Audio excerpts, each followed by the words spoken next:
our topic today is joy, and the joy of the Lord in Nehemiah is our strength. Joy. No, joy is something that is so crucial na masabtan nimo tungod kay ang joy manggod ang pinakadali kawaton sa yawa in a very simple scenario na mahitabo sa mong daily life. Joy. No, joy in the Lord. Ang iyon ang Nehemiah. Again, can we pull up the prayer item during intercession? That's not part of my key verse, but I just wanted to pull up the last part, the second part ate. There's really one truth that I wanted to stress out ana nga verse kaganina while praying, led by engineer John Paul.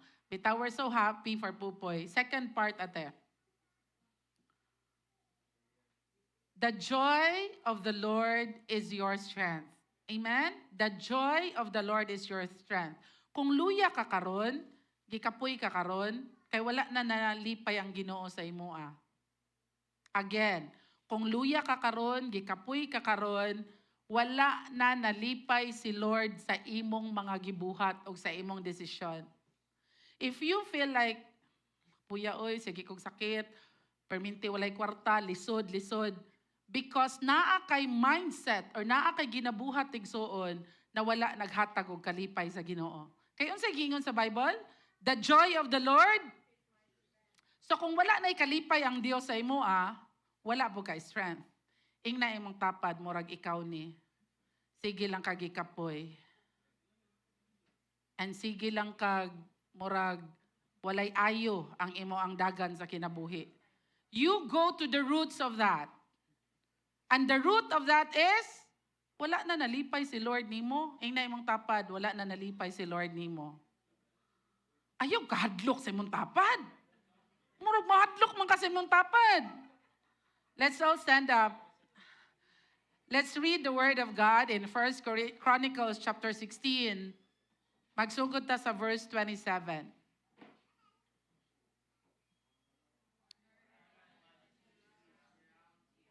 Strength and joy fill his dwelling.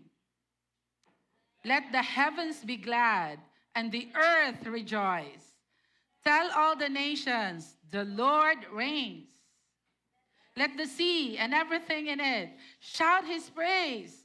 Let the fields and their crops burst out with joy. Let the trees of the forest sing for joy before the Lord, for he is coming to judge the earth. Give thanks to the Lord, for he is good. His faithful love endures forever. Holy Spirit, we thank you today, for you are our teacher. Ginoo, abrihan na mo kasing-kasing o gunahuna, para ang imong pulong mo tisok sa mong kasing-kasing, muusab sa mong kinabuhi. Nagtuo mi, Lord, that your word is so powerful, sama sa two-edged sword, nga mutisok sa pinakasuluran sa mong kinabuhi. Salamat nga abrihan nimo among mind today, nga masabtan namo ang among situation right now, O God, and masabtan namo kung unsay need namo next ng mga buhaton. Salamat that you are our guide. Salamat, Holy Spirit, na imo kong gamiton karon as your instrument. In Jesus' name, amen and amen. Now, joy in His presence. Now, our topic today is joy for the whole March. Igsuon, sa tibuok bulan sa March, akong tinguha, my goal is that pagka-April, mahimong mausab na imong mindset, mausab na ang condition sa imong heart, and mahimo kang someone nga dili ma-move, sama sa song atong gikanta kaganina, I will not be moved. Tungod kay, bisan unsa pa'y i-throw at you, you're stable. And you're like, the stability of your emotions and your mind is in the Lord. Now, joy is something that is the nature of God. No, you are serving a God who is good. You are serving a God na always siya in a good mood. Ginoo siya nga, stable siya. Di siya matarantag na unsa na ka, na unsa ang kalibutan, kay Ginoo man siya. And once masabta nato na anak kag Dios, it is the will of God that you'll be stable as well. Pag mo decide ka on something, nya daghan kayong mahitabo nga bati or lisod, you stick to that decision, especially kung kana nga decision is the will of God. Sayon kay mo shift og emotions. Sayon kay mo shift sa decision. Ay, di na lang ko. Kay lisod man di ay kaayo ni. And dili na lang ko kay, unsa man ni, Now, pag shift ana sa imong emotions and the way you think, no, the devil is at play. Because in the Lord, there is stability. And the devil is winning in each of our lives because nagdako ta sa mga pamilya nga unstable.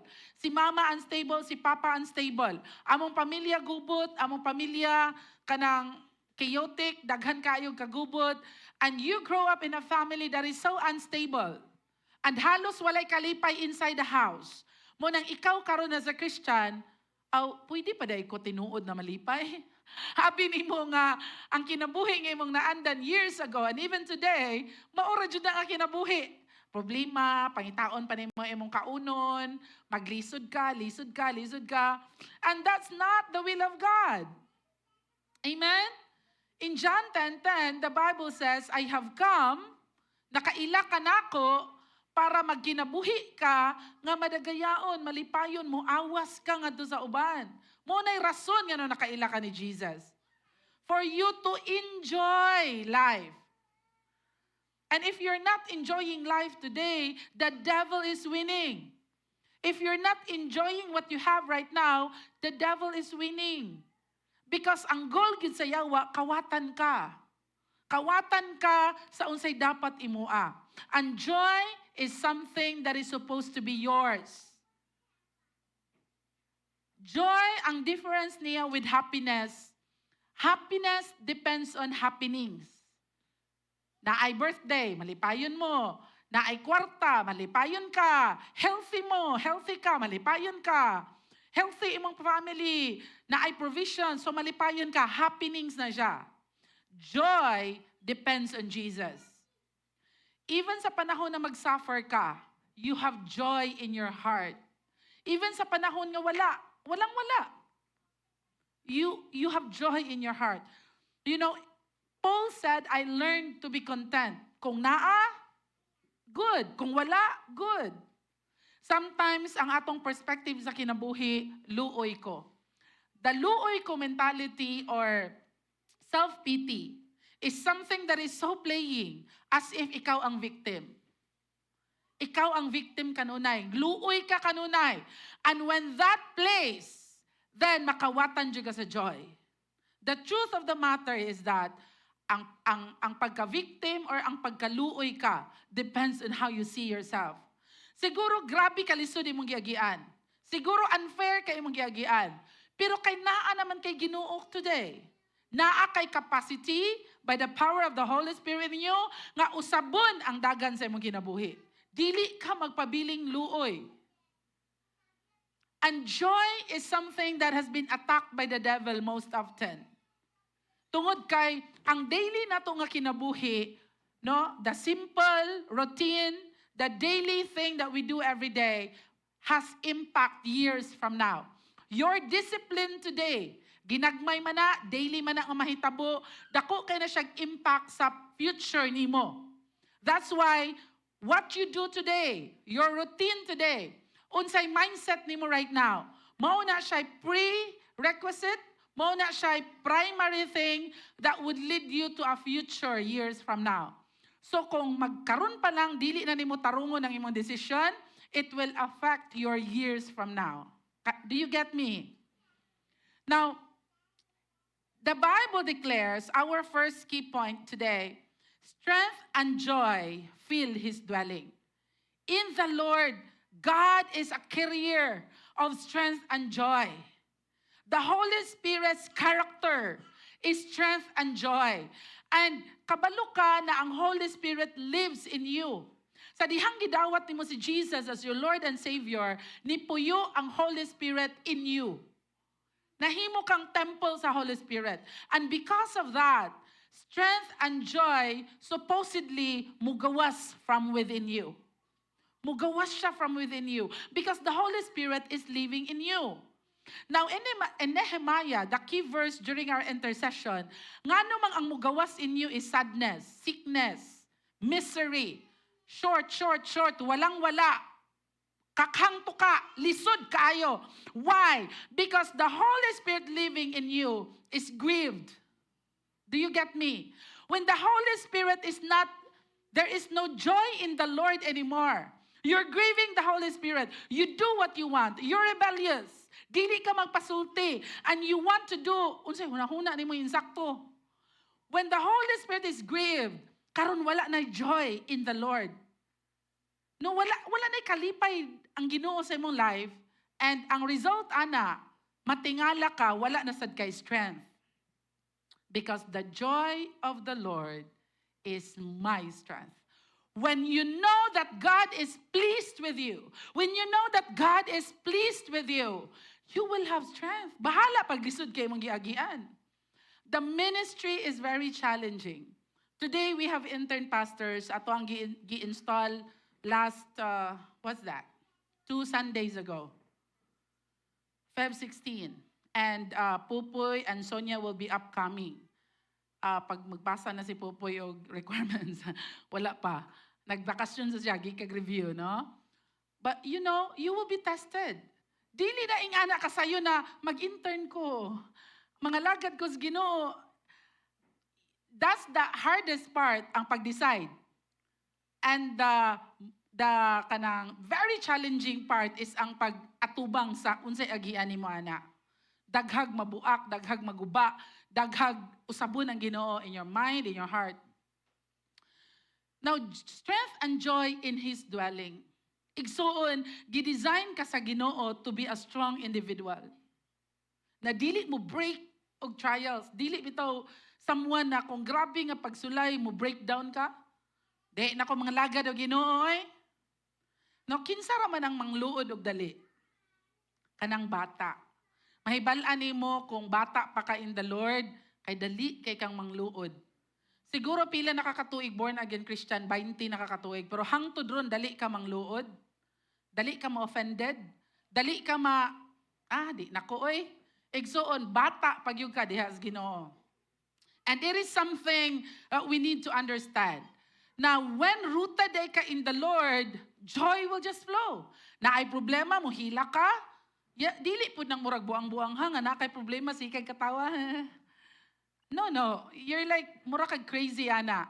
Joy is something that is stable imong emotions. Not necessarily sige kag smile. Kung naa kay problema, muhila ka. Kung di ka okay, muhila ka. Kung depressed ka, na kay anxiety, you go through the process. Pero deep inside your heart, you know that it is just a season. That is understanding joy in your life. Not necessarily na malipayon yung ka because grabe kagiagian.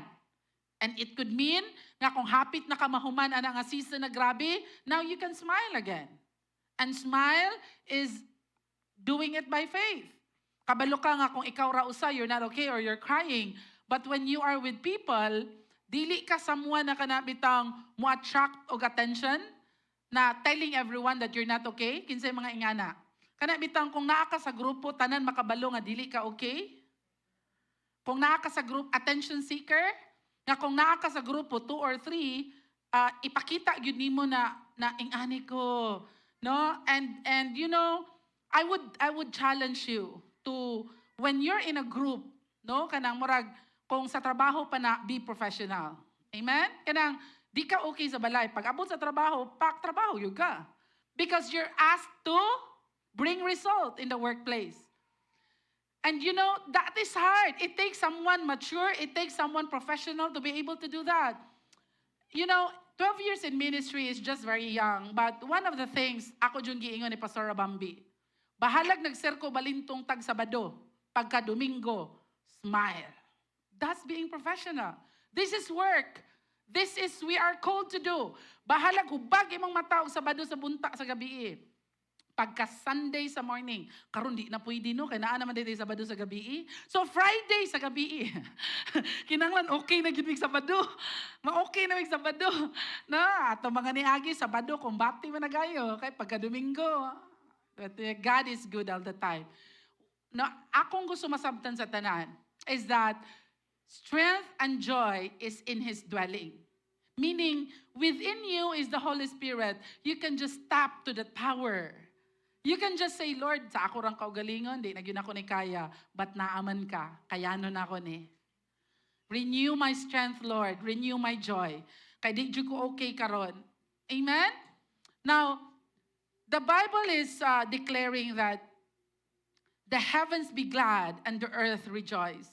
Ang paghimo sa Dios sa kalibutan, igsoon, sa heavens and sa earth, is this creation niya. The heavens be glad and the earth rejoice. In the book of Psalms, so many verses that says, let the mountains rejoice, let the sea praise the Lord. Even our text today, that the sea and everything in it will praise the Lord and will be joyful in the Lord. It means that creation itself worship God with joy. Creation itself is joyful. The heavens be glad and the earth rejoice. And the Bible says, let the sea and everything in it shout his praise. And the fields, the crops burst with joy. That's the design of God. And sa design sa Ginoo, igsoon, ikaw ang pinaka-precious sa tanan niyang gihimo, tawo. That's why, ingon siya in the book of Genesis, no? Rule and have dominion. Ang design sa tao is that you rule and you have dominion. Meaning, mubarog ka beyond sa imo ang situation right now.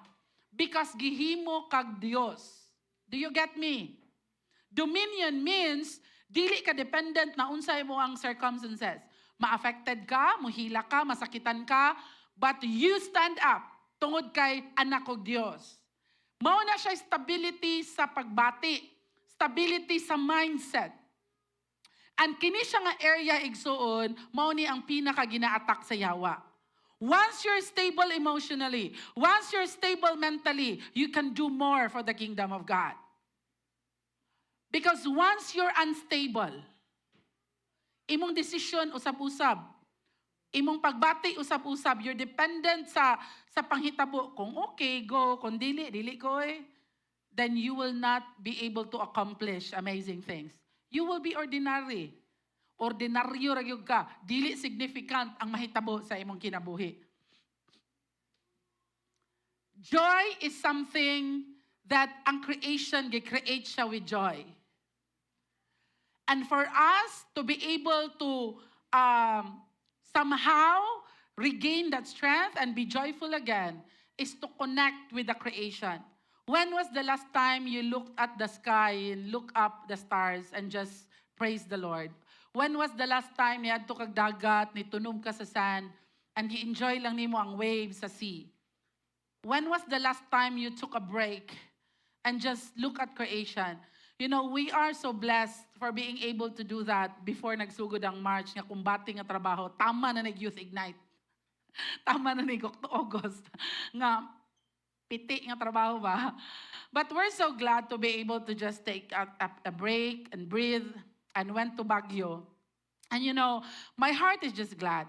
One of the things that I don't like is traveling by bus. I'm okay with plane, I'm okay with that, but bus, nga way of transportation, it is something that I hate. Kay magsukaha ko gayo. And that's the reason why I never went to Baguio for the past years of my life, even if I can, or sukad nagminyo mi, pwede jud mi mulagog Baguio, but wala gyud ko nagtuga-tuga tungod sa bus nga travel. And tungod magsukaha ko. But in spite of that, I took the opportunity to just, okay, this is not work, this is a short break. And though we still work, di ba? We still work online, chat, communicate, follow up. We still do work. But kanap itang makakita ka sa kakahuyan nga nagdaig sa Ginoo, the pine trees and the blossom of the flowers. Kay Baguio gyud is amazing with flowers. Grabe ilang pag blossom sa mga bulak dito. And it's just so beautiful na wow, ma-refresh gyud. Once you connect with nature, igsuon something will be refreshed in you. Ingna imong tapad kanus amantamang laag. Mananaw na sadta sa nature. Amen? Pwede raman ko sa C3 Ratamulaag. No? The family of Regner owns a coffee shop in C3. Asa gay dapitina? Wa pag ko ka-visit, I'll visit.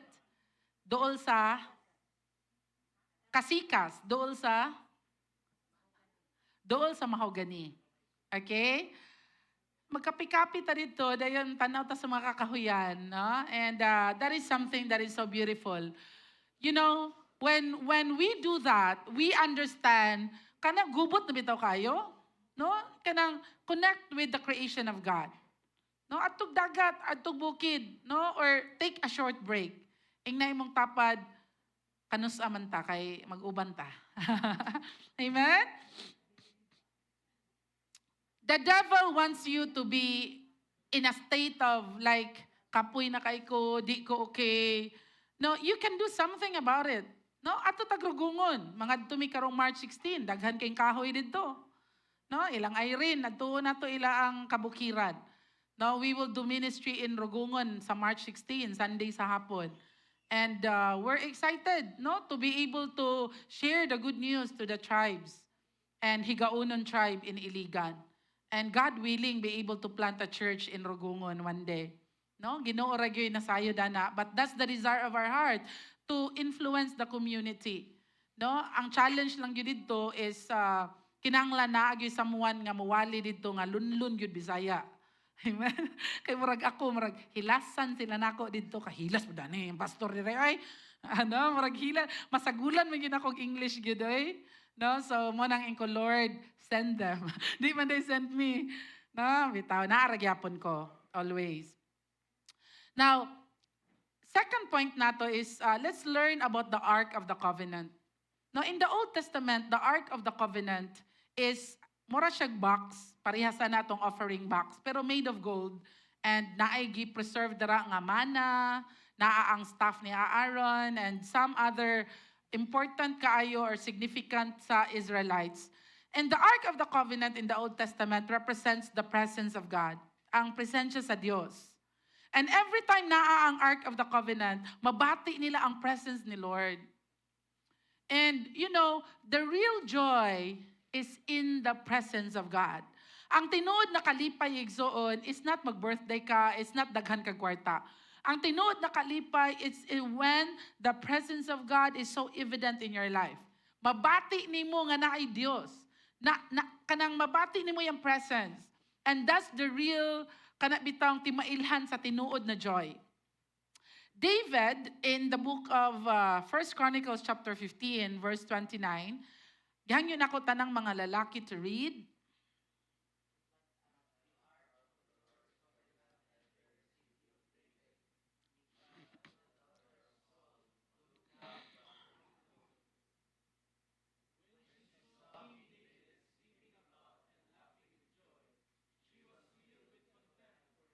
Now, there are two people in the story, si Michal, the wife of David, anak ni King Saul, daughter of a king, and si David, ani nga time, siya na may hari ani.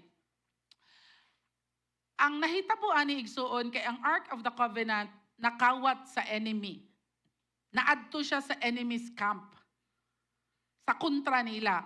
And they have to do something para mabalik ang Ark of the Covenant diha sa Jerusalem, the city of David. And David was successful in bringing the Ark of the Covenant back. And tungod kay nabalik ang Ark of the Covenant, and David understand that this is so precious. The Ark of the Covenant is so precious because it represents the presence of God. The very presence of God. Mabati nila ang very presence of God. And ang nahitabo was si David was like, unsa ingon, galukso-lukso, grabing katawa sa kalipay, grabing sayaw-sayaw niya. And probably during sa pagsayaw-sayaw niya igsuon, natangtang na iyang robe. Kay di ba hari, na siya robe, na siya crown. Probably wa na siya pakialam. In another version, ingon dira na murag foolish na ang pagsayaw-sayaw ni David. Na makita sa mga babayi ba na mura na siya naked. Not totally naked jud, but kanang natangtang yun siguro iyang robe. Natangtang iyang crown para sa pagdayig sa buhi nga Dios. And wala siya pakialam sa surroundings niya. And even sa iyang identity nga hari ko. Dapat kung hari, ing ani ka mo act, ing ani imo ang kuan. No, he jumped for joy. Laughed, no? Grabe iya ang pagkatawa diha sa Ginoo. Sa pagdayig sa Ginoo. Grabe nga kalipay. And ang iyang asawa, naglantaw from the window, grabe ang contempt sa iyang heart. Ana si Michal sa iyang heart, nagpakaulaw raman ni siya, uy. No? Ana siya sa iyang heart na, hari man unta niya, nagkahubo-hubo na og sayaw-sayaw diha, nagpakaulaw. Grabe ang contempt sa iyang heart. And so, mauna nga, ingon gani ang Bible, no, nga, because of what Michal did, wala na siya nakaanak ever. Ana ang consequences sa iyang actions because sa grabe nga contempt niya sa gibuhat ni David. We have the same God. Yes, the grace of God is available today. But when, kana bitang, grabe ka mag-judge sa action sa uban, especially your leaders, bantayan na to igsuon. If papa na nimo, mama na nimo, pastor na nimo, be careful how you see them. Why? Because probably, maybe, the Lord asked them, told them, they receive an instruction from God to do it. And then you are looking at them, your parents, your pastors, nga kana bitang with contempt, sama na siya, ano man ni siya. Nya, pastor ni mo na, nya, parent ni mo na. Igsoon, bantayan kay nato na, ing na imong tapad. Pag-repent na. Kay daghan kay kag-comment sa imong parents. Or sa imong pastors. Igsoon, sometimes matingala ta, nganong joyful kay na siya nga person? Unya, nganong ikaw miserable kay ka? Because David is connected with God. He is like a branch connected with the vine. Wala siya pakialam mo sa istorya sa uban. He do what he wanted to do for his God. Dili siya man-pleaser. And so iyang asawa, nagtanaw sa iya, gapakaulaw raman siya. Nganong ingani naman iyang sinayawan. Bago man to sa ila. Ilang sa niya, when we went to Israel, naagyo sila culture sa dances, right? Si David, wala naman to steps. Wa na gyud. Yan, kahubo-hubo na gud siya. Meaning, natangtang na yung robe, yung crown, pasakay galukso-lukso, gadaig siya sa kalipay. And the Lord is pleased sa gibuhat ni David. Sometimes, no, you do not do the things that God asked you to do because unsa na lang ikasulti nila. Nako. Ano?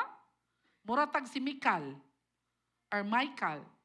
Nakana bitang concern kay ta sa posisyon nato, sa kinsata, and we don't follow through, no, sa mga instructions sa Ginoo. Joy is something that the Lord is able to give it to you. Kana bitang nature magud sa Ginoo nga malipayon siya. He's in a good mood, he's a good father, he's good. And joy is a nature of God. It is in his dwelling. Mauna siya. Ingna imong tapad, anak ka sa Ginoo, ingna siya.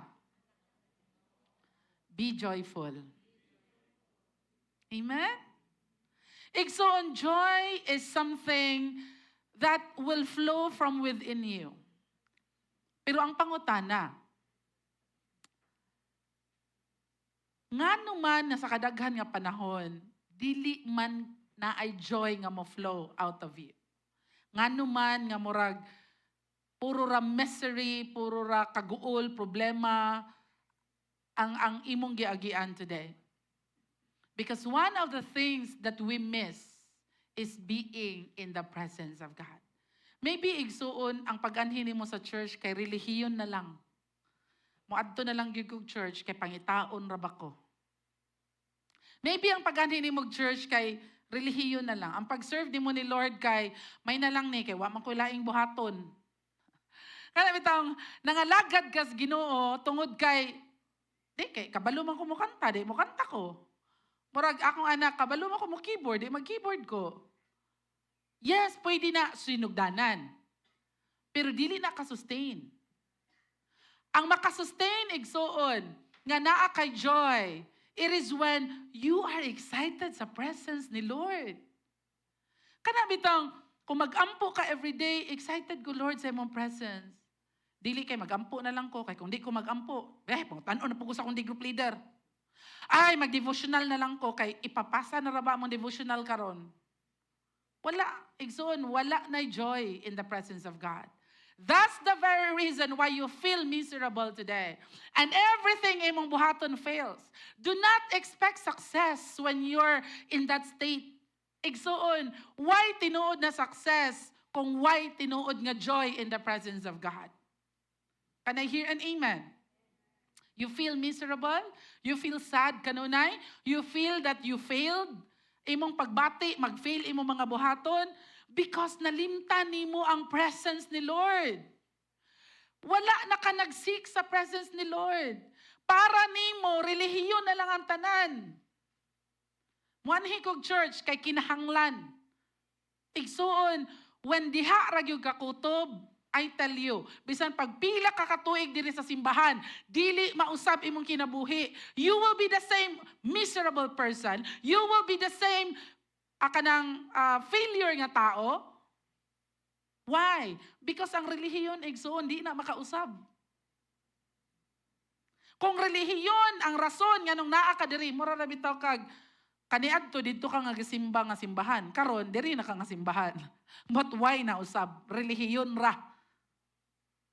Amen? When you do that, like Michal, something will die within you. Michal wala na siya naka-give birth? Never.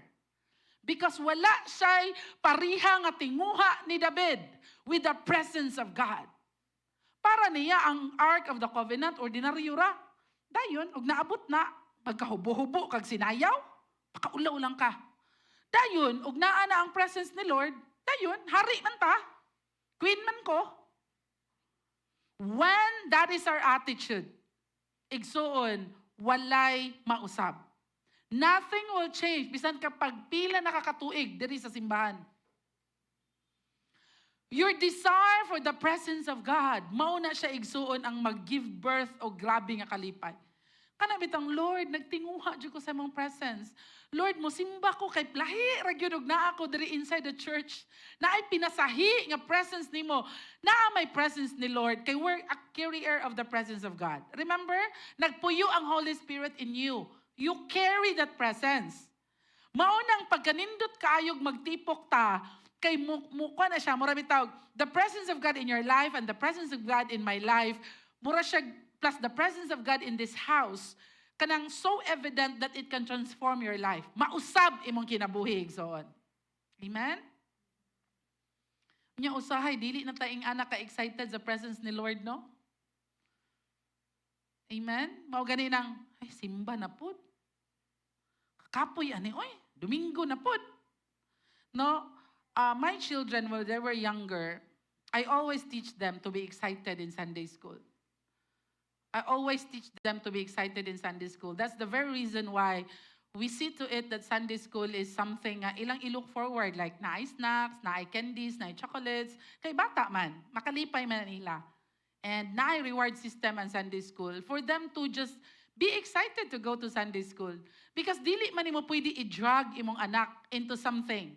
You have to make a strategy on how to bring them to that area. No, I remember, na si Rika. Na-example na ko si Rika. Nag-chat-chat mi atong niaging gabi and wako na nang hindi nga example na ko siya, but example tika dae.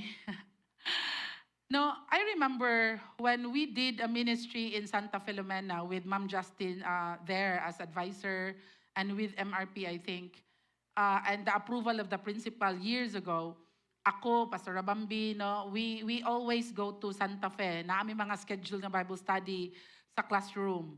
And Rika was one of the students nga, every time mo adto ko, excited kina siya. Layo pa lang ko, si Rika, nagasmile na. Pastor, mga naana na. And excited kay siya kanang, layo pagay ko sa dalan, nagahulat na si Rika. Ako mga friends na ako nang giignan. Siya na itig pang-invite sa iyang mga few friends, 4 or 5 friends, para mag-Bible study me. And ingon siya sa ako, nag-chat me siya, Pastora, ka-remember ko, no? Mura dyan kong nakakita ni Jesus sa una. Basta maabot ka, mura yung si Jesus ako nakita. Excited akong heart mo, learn from you. Na kanang, daghan kay ko kanang every time mag-Bible study me, excited yun siya. And of course, the snacks. I will always pay for snacks para nila. And you know, high school students, malipay na kayo na pasnakon, saging, ice candy. Lipay na kayo na sila. And if they have needs sa school, muhatag ko ginagmay. So excited sila siya. Murag yung si Jesus akong pananaw ni mga to pastora. Uy, ka-remember ko. And ko dayon day, kanang naanak ka diri sa Praise Cathedral day, inikita na to. Di na si Jesus yung makita, ano? Ano, labaw nag mga saba na ko. Day ayaw ni, day ayaw na, day dili ni. Wa na, di na si Jesus yung makita. Uy, ayon siya nga lagi, no? No, and you know, when we somehow is excited for the presence of someone, di pa'y man kay ka. Pero tungod kay dugay na ka nga Christian ba, ang presence ni Lord, ordinaryo na lang sa imo. Sama ni Michal, dayon, ugnaan ang Ark of the Covenant. But David, he has a different understanding of that. David is so hungry of the presence of God, so excited of the presence of God. Grabe kay, kada gyud bitang nakasimba siya sa Ginoo. When was the last time nga ingana ka? When was the last time nga imong heart grabe ka joyful kay naa ang presence sa Ginoo? Maybe it's been a while. Igsuon, the presence of God is the only thing that could give you tinuod na joy. It's not money. It's not money. It's not kanang walay problema. Tungod kay ang Kristohanon na kinabuhi igsuon, dili ka mo abot sa point na wala kay problema. If you're a believer of the Lord Jesus Christ, ingon ang Bible, carry your cross. You will always have a cross to carry. Ingon ang Bible, die to yourself if you wanted to be a disciple. Discipleship is not something nga murag kanunay lang ka happy. Discipleship is pruning, kasab-an ka, ingnan kag ayaw na buhata, dili na pwede, and naanad ka, magbuot ka sa imong kaugalingon, di na pwede sa discipleship. When your D-group leader would say, together, let's do this, nya magbuot kag imua, it's just show na dili ka sheep, kanding ka. Ingna imong tapad, murag kanding ganing ka. Kay ang sheep, bitaw, mo follow na og instruction ay, anak man ang sheep, dumb animals. Magdungo, niya magsunod-sunod. Maminaw ra na sila sa shepherd. Mayon ang shepherd, mapito ba or na-signal. Masunod ra na tanan. Ang kanding, magbuot yun na. Ang na imong tapad. Basig kanding ka, oy. Lisod kay ka pasundon. Lisod pasundon, no? Kanding. Amen? And, ingon si Jesus, my sheep knows my voice.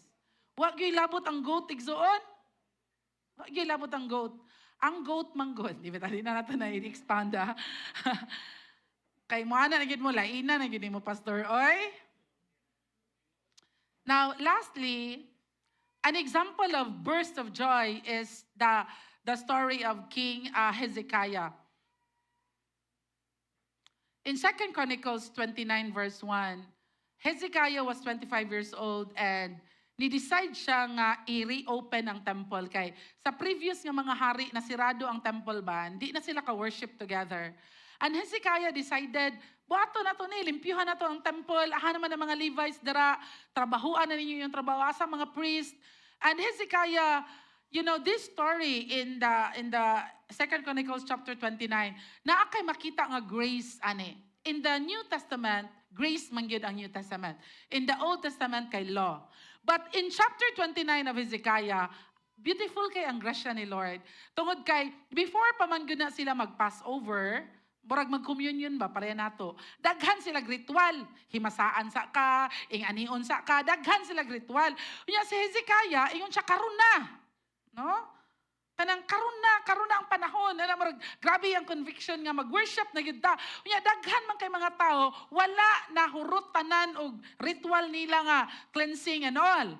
Ingon si Hezekiah, Ginoo, nagampo siya, no? In the next verses, Ginoo, tuguti ko nga buhato ni Lord na nag-asking nga bahalag wa pa nahuman ang tanang ritual, mo worship na gyud sila ni Lord. And the Lord is pleased with Hezekiah. And they worship God together, and healing happened. Healing happened. And you know what happened?